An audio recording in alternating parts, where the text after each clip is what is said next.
I've been with Armstrong before we had Epicor, and then obviously today as we're using it, and it's a completely different world that we're living in based on the information about our customers that we get from the Epicor system.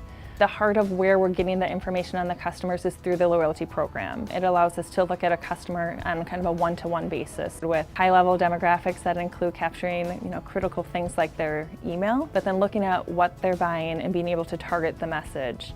In the world today, we understand that every consumer is getting bombarded with hundreds of thousands of messages in a given day.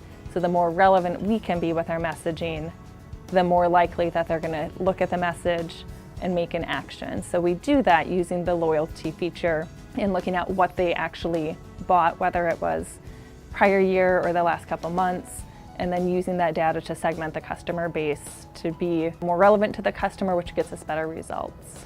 We have about 600,000 loyalty members, but we do look at that customer base and kind of drop it into different buckets. What's most important to us is who is shopping with us currently and then who's not shopping with us so that we can get them back into our store. Building our loyalty program was essential when we started working with Epicor. So we had an old loyalty program in place that was not user-friendly and had very, very little data.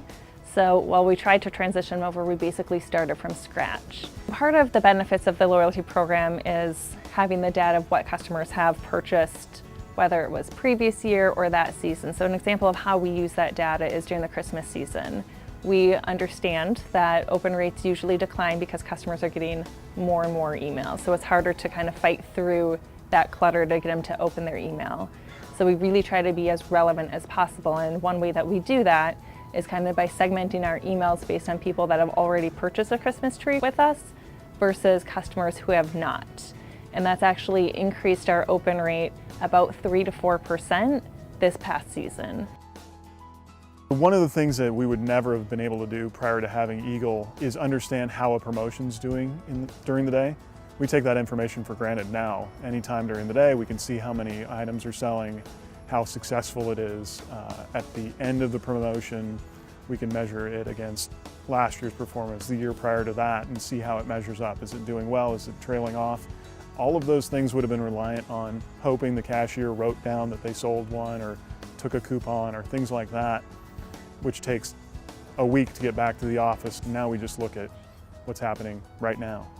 As we look at our loyalty customers, we see the value in it, not only from the marketing portion that we have an email, we can talk to them through email, but then also how it affects our business and communicating that with our managers and store staff. So as we look at a cash customer, that's obviously still important to our business, but we don't have all the data to go exactly with them to talk on one basis. To our loyalty customer, we can look at that average sale, and depending on the time of year, the loyalty customer average sale is going to be about $8 to $10 higher than the average cash customer.